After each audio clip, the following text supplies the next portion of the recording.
Hola, ¿qué tal? Mi nombre es Alejandro Alarcón y soy profesor e investigador en CUSEA Universidad de Guadalajara y miembro de la plataforma Economía de Jalisco. En esta ocasión, en la opinión de nuestros investigadores, les voy a hablar sobre el fenómeno de inflación, que es un fenómeno que ha traído gran parte de la atención pública en los últimos días. Tan así es que se ha generado una política a través del gobierno federal, a través de la cual le invita a algunas empresas a no aumentar o no incrementar sus precios de manera sustancial, esto para contener las presiones inflacionarias. Por otro lado, también hemos visto cómo han entrado a la arena pública algunos economistas connotados, por ejemplo, Oliver Blanchard, que en los últimos días ha argumentado que el problema de inflación es un problema de distribución, en donde los empresarios se rehusan a pagar unos sueldos más altos, pero para pagar estos sueldos más altos, pues lo que hacen es incrementar los precios de los bienes de consumo, en donde los empleados solicitan sueldos más altos, pero no necesariamente los tienen, y donde los consumidores, pues sí están demandando productos, pero no demandan unos productos a unos precios más altos. Sin embargo, se ven de alguna manera forzados a consumir a estos precios más altos. Esa es una de las opiniones que se están dando en la arena pública. Otra de las opiniones es la de Larry Summers, por ejemplo, ex tesorero de Estados Unidos, quien dice que en Estados Unidos probablemente se va a requerir de mayor nivel de desempleo para frenar o contener la inflación. Esto es, si hay más personas desempleadas, pues habrá menos personas tratando de comprar bienes o consumir servicios, y esto de alguna manera contendrá estas presiones inflacionarias. También hemos visto que en los últimos informes, Banxico pues pronosticaba que íbamos a cerrar el 2022 con niveles de inflación de alrededor del 8% y que se cerraría el 2023 más o menos en niveles de inflación de alrededor del 4%, ¿no? Que esto todavía está por encima de los niveles aceptables dentro de lo que ha establecido Banxico como su política de inflación, de objetivo de inflación.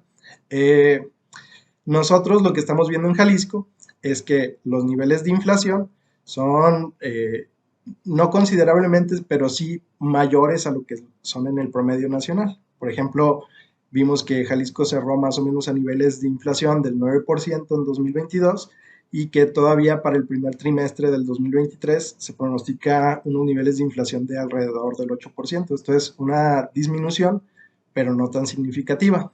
Ahora, ¿a qué podemos atribuir las causas de la inflación? Y aquí sí es donde está una parte del debate.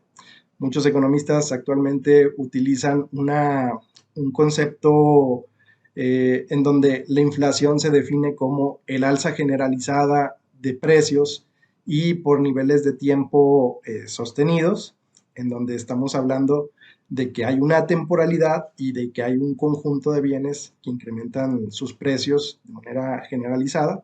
Esto es, no es un aumento de un solo periodo en los precios, sino que es un aumento sostenido. Y esto pues pudiera esconder algunas implicaciones. ¿Cuáles son? Bueno, es que existen o existieron, por ejemplo, en algunos libros de texto anteriormente, otras definiciones de inflación que a mí en lo particular me parecen un poco más acertadas, como que la inflación es un fenómeno monetario del dinero perdiendo su valor. ¿Qué es esto? Que si nosotros teníamos una cantidad de dinero en circulación en un país y esta cantidad de dinero en circulación se aumenta de manera real o de manera artificial, esto generaría que hubiera más dinero y que con esa mayor cantidad de dinero se estuvieran comprando las mismas cantidades de bienes que se producen en el país. Y esto pues tendría efectos de distorsión en los niveles de precios. Eh, ¿Qué es lo que pasó en este sentido en México? Bueno, cuando inició la crisis de la COVID-19, por allá del 2020, a mediados del 2020, Banxico comenzó a bajar mucho sus tasas de interés y con ello incrementar el dinero que estaba en circulación. Y lo fue incrementando a ritmos entre el 20 y el 25% de manera sostenida por alrededor de un año. ¿Esto qué implicaba? Bueno, que había bajas en las tasas de interés, que se estaba ofreciendo dinero más barato en créditos, pero en un momento donde había muchas restricciones de oferta. ¿Cuáles restricciones de oferta? Bueno, en México había sectores no esenciales que permanecían cerrados y que por más que los créditos estuvieran bajos no se podían adquirir estos créditos. Había horarios escalonados, algunos negocios de servicios, por ejemplo, los restaurantes, los estadios, los teatros, tenían que operar bajo ciertos niveles de capacidad instalada restringidos y entonces el que hubiera créditos más baratos, lo único que generó es que las personas se pudieran endeudar a una tasa más baja y esto incrementó el dinero en circulación de manera artificial, lo que desde mi punto de vista incrementó la inflación de manera considerable.